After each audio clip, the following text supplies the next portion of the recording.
শরীকদের কারো উপার্জন হারাম হলে কি সবার কোরবানি বাতিল হয়ে যাবে? প্রবাসীর জন্য কোথায় কোরবানি করা উত্তম, নিজ দেশে নাকি যেখানে অবস্থান করছেন সেখানে?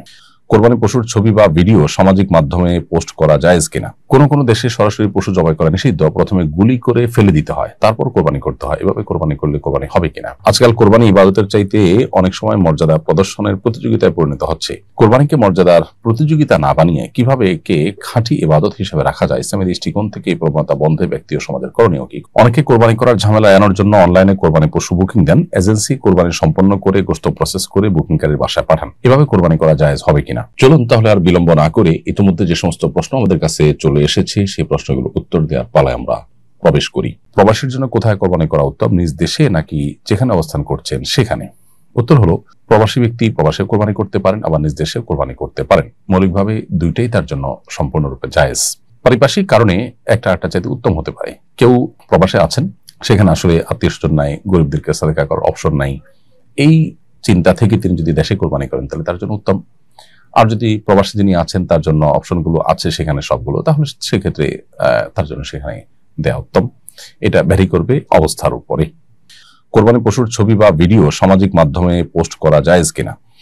কোরবানি পশুর ছবি বা ভিডিও এটা সামাজিক মাধ্যমে যদি মানুষকে দেখাবার জন্য, বাহবা কুড়াবার জন্য, নিজের বন্ধু বান্ধবদের কাছে নিজেদের সামাজিক অবস্থান জানান দেওয়ার জন্য করেন, তাহলে তো এটা নিন্দনীয় এবং এটা রিয়া বা লৌকিকতার মধ্যে পড়বে। আর এমনিতেই কৌতূহল বশত, আনন্দ বশত যদি এটি করেন, তাহলে ইসলামী সংস্কৃতি, ইসলামিক কালচার, এটার বিস্তার, এটার আপনার প্রকাশ, এর অংশ হিসাবে যদি এটা করেন সেটা জায়েজ হতে পারে।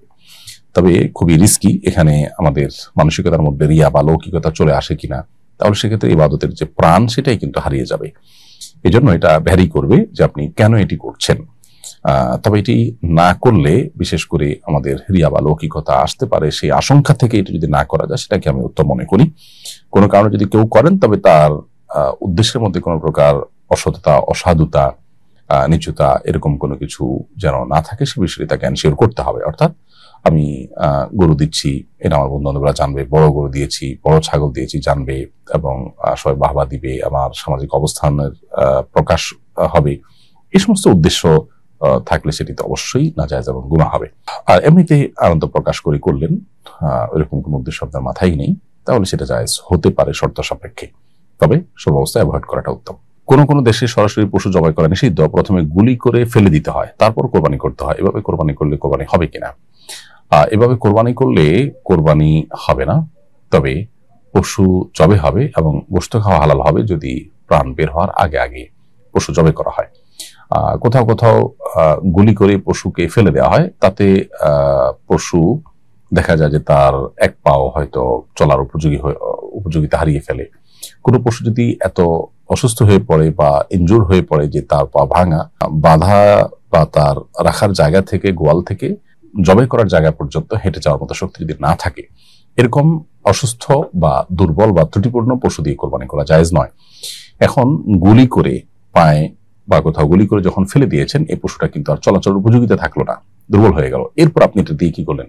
কোরবানি করলেন। তাহলে সেক্ষেত্রে পশুটা নিষ্কণ্টক বা ফ্রেশ বা সুস্থ সবল সাধারণ পশু থাকলো না, বিধায় এটা কোরবানি জায়েজ হবে না, অর্থাৎ কোরবানি হবে না এতে। কিন্তু প্রাণ বের হওয়ার আগে আগে যদি জবাই করে থাকেন, ইনশাআল্লাহ বিদিল্লাহ এটা জবাই বিশুদ্ধ হয়ে যাবে এবং তার গোশত খাওয়া হালাল হবে। যারা এরকম কোন জায়গা আছেন যেখানে এই প্রসেস ছাড়া আসলে পশু জবাই করা যায় না, তারা তাদের প্রতিনিধির মাধ্যমে পৃথিবীর অন্য কোনো প্রান্তে কোরবানির ব্যবস্থা করবেন।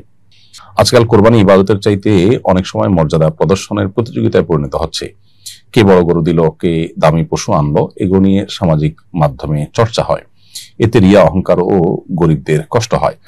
কোরবানিকে মর্যাদার প্রতিযোগিতা না বানিয়ে কিভাবে একে খাঁটি ইবাদত হিসেবে রাখা যায়, ইসলামী দৃষ্টিকোণ থেকে এই প্রবণতা বন্ধে ব্যক্তি ও সমাজের করণীয় কি? খুবই গুরুত্বপূর্ণ প্রশ্ন।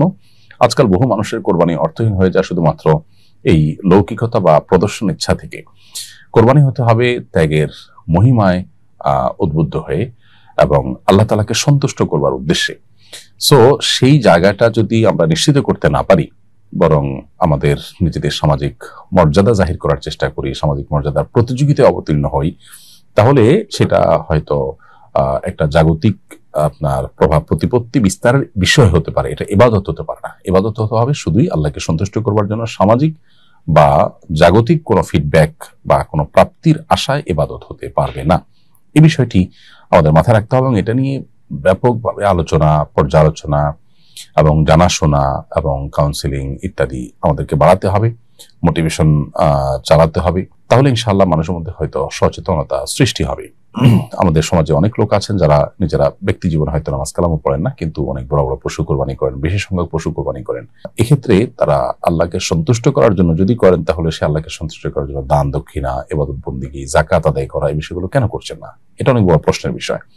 তো কোরবানির যে আসল প্রাণ সেটা দিন দিন হারিয়ে যাচ্ছে এবং এটা নিছকই একটা গোশত খাওয়ার উৎসবে পরিণত হচ্ছে বা প্রভাব প্রতিপত্তি জাহিরের একটা বিষয় পরিণত হচ্ছে, যেটা দুর্ভাগ্যজনক। মুসলিম সমাজে আমাদের নিজেদের মধ্যে ব্যাপকভাবে ইখলাস এবং নিষ্ঠা যেন আমাদের কোরবানিতে থাকে, সেটি নিয়ে আলোচনা বাড়ানো দরকার এবং এই ধরনের মানুষের মধ্যে দাওয়াতি কাজ ব্যাপকভাবে করার দরকার। অনেকে কোরবানি করার ঝামেলা এড়ানোর জন্য অনলাইনে কোরবানি পশু বুকিং দেন, এজেন্সি কোরবানি সম্পন্ন করে গোশত প্রসেস করে বুকিংকারীর বাসায় পাঠান। এভাবে কোরবানি করা জায়েজ হবে কিনা? উত্তর হলো, প্রথমত কোরবানি করাটাকে ঝামেলা মনে করা অনুচিত। কোরবানি করতে গিয়ে যে কষ্ট হয়, পশু কেনা, পশু জবাই করা, প্রসেস করা, এগুলোর কারণে আমরা আল্লাহর কাছে সওয়াব লাভ করব, এটি আমাদের মাথায় থাকা উচিত।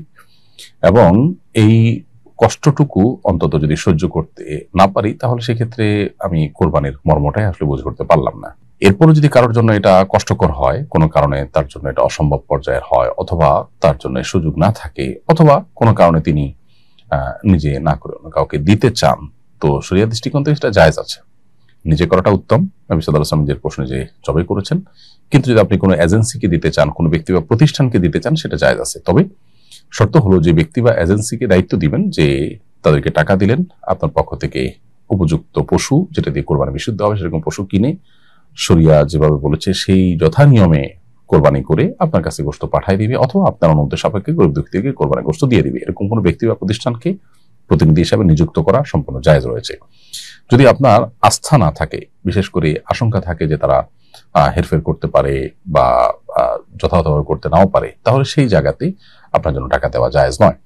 কোরবানি অন্য কোনো ব্যক্তির মাধ্যমে, কোনো এজেন্সির মাধ্যমে করা জায়েজ আছে। আজকাল বাণিজ্যিকভাবে এরকম বহু এজেন্সি চালু হয়েছে যারা মানুষের কাছ থেকে কোরবানির টাকা নেন এবং কোরবানি করে তার গোশত প্রসেস করে যথানিয়মে বাসায় পাঠিয়ে দেন। তারা শরিয়াকে মেনে করবেন, এ বিষয়ে যদি আস্থা থাকে বা এরকম কোনো শরিয়া বোর্ড থাকে যাদের তত্ত্বাবধানে এটা করা হয়ে থাকে, তাহলে এরকম জায়গায় কোরবানির টাকা জমা দেওয়া জায়েজ আছে।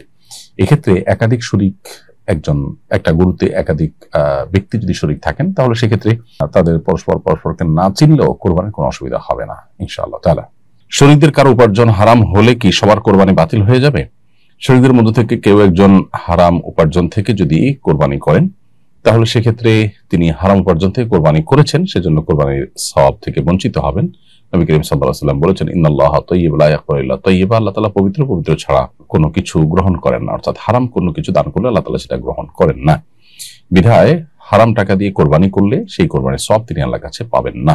তবে অন্য শরিক যারা আছেন, সেই শরিকদের কোরবানি বিশুদ্ধ হয়ে যাবে, কারণ আল্লাহ তাআলা কোরআন কারীমে একাধিক জায়গায় বলেছেন, আল্লাহ তাযিরু ওয়াজরাতুন উযরা উখরা, কারোর পাপের বোঝা অন্য কেউ বহন করবে না। তবে অন্যান্য শরিকরা জেনে শুনে হারাম উপার্জনকারী ব্যক্তিকে তাদের সাথে শরিক নেওয়া তাদের জন্য জায়েজ নয়, উচিত নয়। তাদের অজান্তে কেউ যদি হারাম উপার্জনকারী তাদের সাথে শরিক হয়ে যান, তাতে তাদের কোরবানির অসুবিধা হবে না, অর্থাৎ তাদের কোরবানি হয়ে যাবে ইনশাআল্লাহ তাআলা।